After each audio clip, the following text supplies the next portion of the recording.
Hi, Sandy. This is John Byrne with Poets and Quants. I have Sandy Kreisberg in Boston. It's Fridays with Sandy again. We're going to deviate a little bit from our regular handicapping series, and we're going to go to the Harvard Business School and Stanford essay questions. Sandy, you promised to explain how to answer the HBS questions if you actually have something to say or if you don't. Tell us what you're talking about. The HBS question is wide open and deceptive. It says, what more do you want us to? It says, we already have your resume and all that David Copperfield crap. What more? What more do you want us to know? Okay. I wouldn't.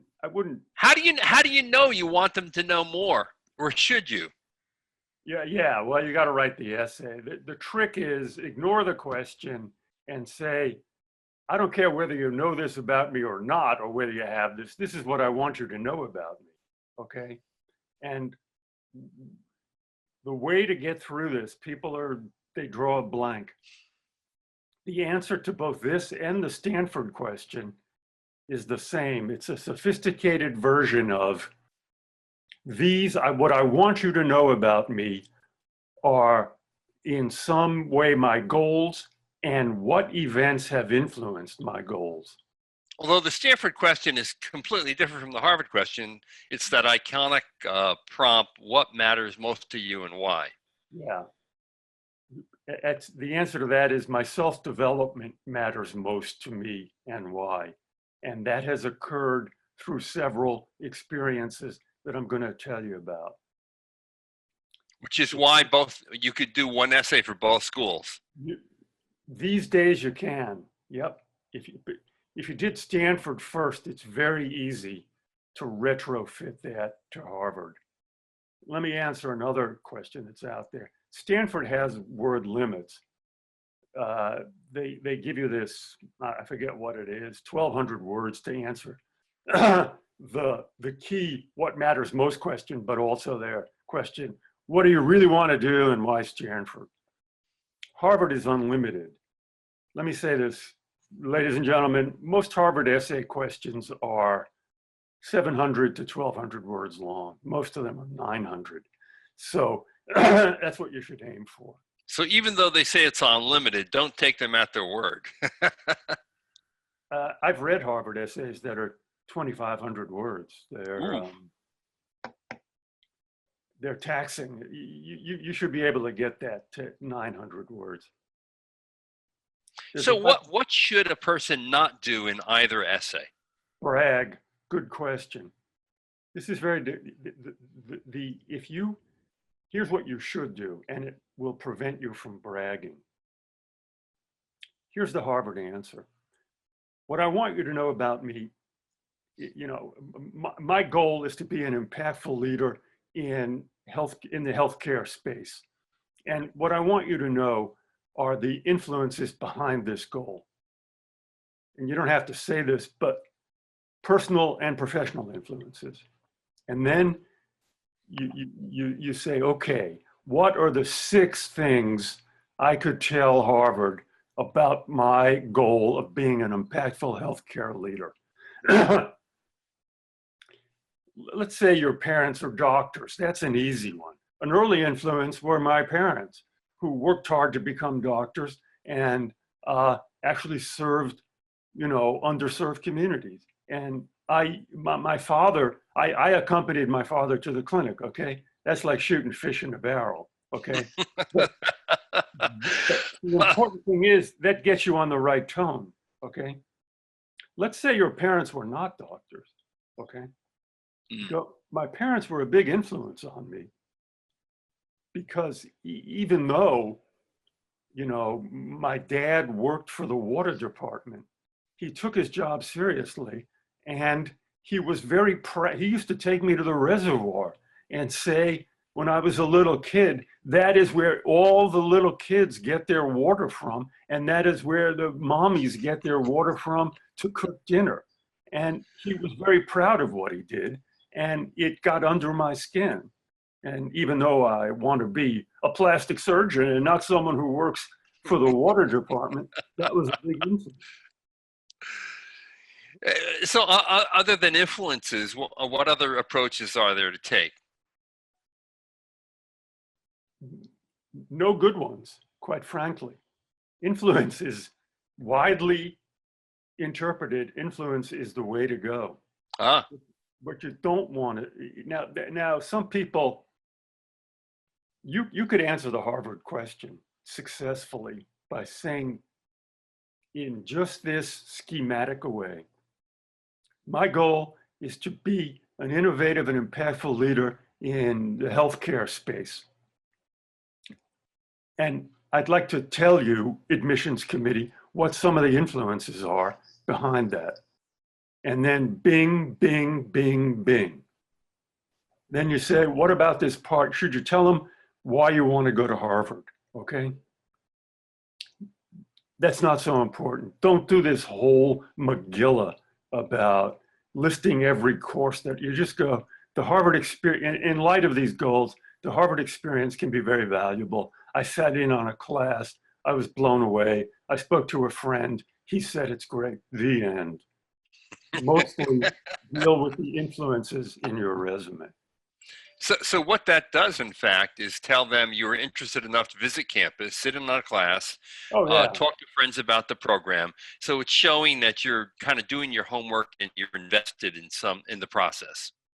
Yeah, but you know, if a lot of people get in without mentioning why they want to go to Harvard. The question doesn't ask it, they don't care. You don't have to tell them why you want to go to Harvard. You know, it's like not a mystery. So, Sandy, last year, Harvard rejected over 9,300 people. Yeah. Stanford rejected over 7,700.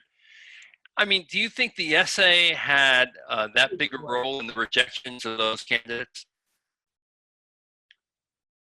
I've said this before, I'll say it again. An essay can make you stand up straight. It can't make you taller. Well said. What do I mean by that? If you don't have the right other factors, including the GPA, GMAT, resume, schooling, etc., the essay is not going to make a difference. So it still comes down to the right stuff, to borrow a title of a famous book. Yeah, well, let me say something else, and this is what I also say about the HBS interview. The interview, they use the interview to flunk people, and in a little bit, they use the essay to flunk people. If you write an essay that is arrogant, has a chip on its shoulder, or is really braggy, and you're in this middle ground where they could take you or not, that essay could screw you. They might take the essay of the person next to you who wrote an essay about, a sincere essay about what their influences were. And it's easy to write a resume that brags because you're trying to impress them. And if you lack self, the resume, you're in trouble.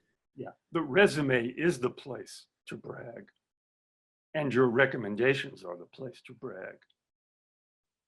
In a resume, what you could say is, you know, voted #1 associate at my PE firm, did more deals than anybody else, worked on the premier XYZ deal worth $14 billion. Okay, that is what the resume is for. Good point. You would never say that. Well, my suggestion is the way you would handle that in the essay is to say, a really big influence in my development was working on the big ABC deal where I got to see, you know, how senior people really operated. And I also got to see the value that we were able to create, you know, in following the deal a couple of years after it happened. So that deal, you know, made me realize that, you know, I could add a lot of value to the world. I could help things. And I enjoyed doing this kind of a technical analysis that then became part of a negotiation. Do you get the, Yeah. you never put that on a resume. So the focus is on what you learned and what you appreciated as opposed to what you accomplished in the essay, Very and then well you put. rehearse in the resume. Yes, very well put. So, Sandy, there are a number of essays out there that have been written by MBA applicants. In fact, on Poets and Quants, we have 3 full of the latest class of essays that got people into Harvard. You know, the Harvest, the student newspaper at Harvard Business School, publishes a book of essays every year. What good or bad is it to look at those examples? You'd be better off following my advice. A lot of those examples are either one-offs or they're essays that didn't count. They didn't get the kid in. They're not great essays. They're confusing. They're just not offensive. And my guess is the author of that essay had otherwise very powerful story. Like I noticed, one of the essays on Poets and Quants, I think, I don't want to get in trouble here. I think it was written by a one-off, or maybe it was an underrepresented minority, and that's an essay that could work for an underrepresented minority. It ain't going to work if you're not an underrepresented minority.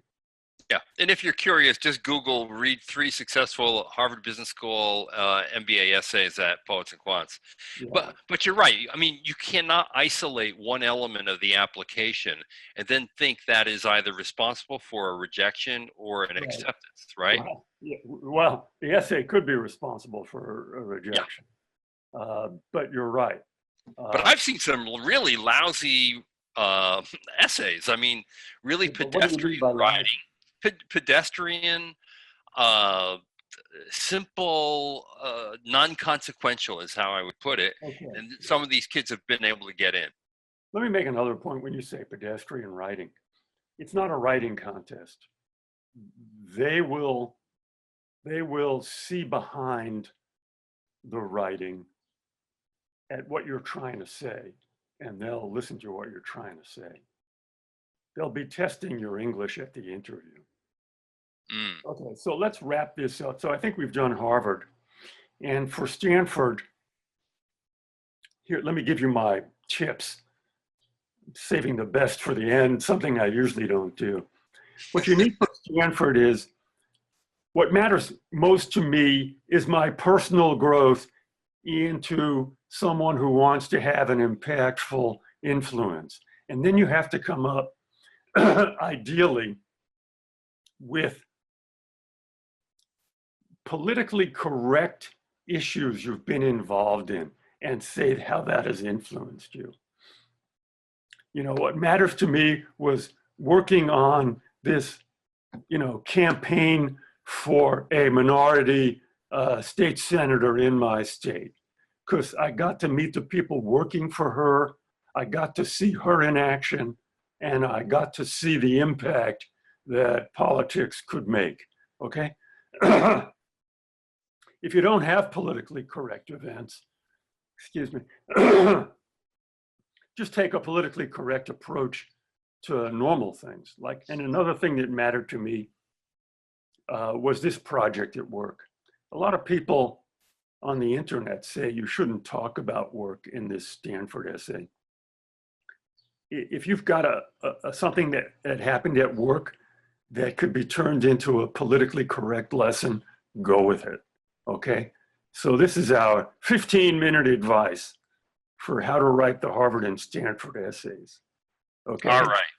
I think that's great advice. Don't be arrogant, don't brag. Use the people who've been a great influence on you, show what you've learned, show that you're interested in personal development. That's why you want the MBA. Exactly. And we may start a feature with Sandy handicaps your essay idea. So we're going to put this on Poets and Quants and under this video. And if you're thinking of some anecdotes or approach to your essay to Harvard and Stanford, you can summarize it. And I'll give you some tips about how to execute that. I love that idea. Sandy, Thanks again. Adios. Sandy Thank you. Kreisberg in Boston, aka HBSGuru.com. Why don't you show us your little Polar Tech top there? You got merch Here he here. is in Boston, one of the leading MBA admissions consultant and the best reader of the tea leaves at the Harvard Business School, bar none. This is John Byrne with Poets and Quants. Thanks for joining us on Friday with Sandays. Tune in again next week on Facebook Live at 11 a.m. Pacific Standard Time or 2 p.m. Eastern Standard Time. See you then. Thanks, Andy.